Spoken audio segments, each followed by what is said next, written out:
Hey there, I'm your host Lasoe, and in today's video I will show you how to create a 3D sound which you can place into your world.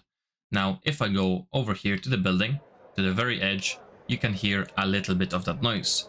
Now I have it at 10% of the original value, just so you can hear me, and if we go inside it'll get much louder. So this is very great if you're trying to build like a tavern atmosphere or building and stuff like that. And with all that said, let's begin. Open up your project and let's go to the content drawer. Now over here, I already have one folder called sound, and inside of this folder, I have one WAV file, or however you pronounce it, and I got this of Mixkit. So Mixkit has a vast library of sound effects and music. So if you want something from there, I'll leave the link to the website down below. And essentially, once you have a file you want, let's right click, go into the create queue. This will be a sound queue, so call it whatever you'd like. I'll simply leave it as it is. I'll save it. Let's go inside, select this over here, and we want it to be looping, or maybe you don't want, but I want it to be looping. And once you have this, you can exit.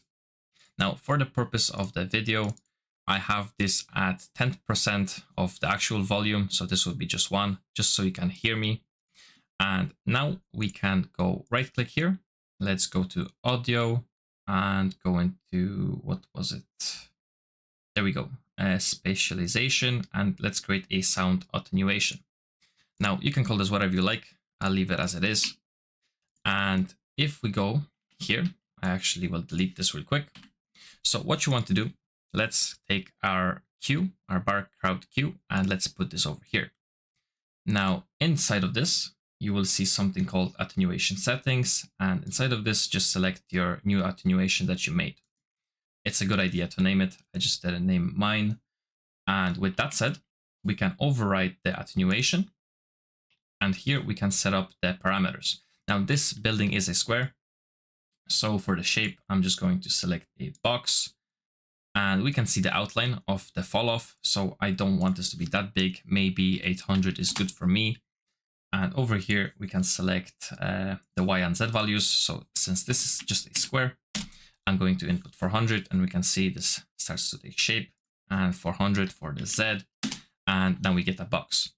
So one more thing, if we go inside of this, I think this is going to be overridden anyway. So if I select my sound cue again, where would this be? There we go, attenuation function. Let's just select to be natural sound and leave it at -60. Now, if we save this and I hit play, we can hear just a little bit of the sound from the within.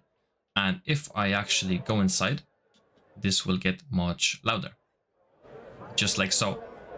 And you can play around with this just so you get it exactly how you want. But essentially, this is all you have to do to get a 3D sound inside of your level. So guys, thank you so much for watching. If you liked the tutorial, leave a like. If you didn't, leave a dislike. And as always, happy developing.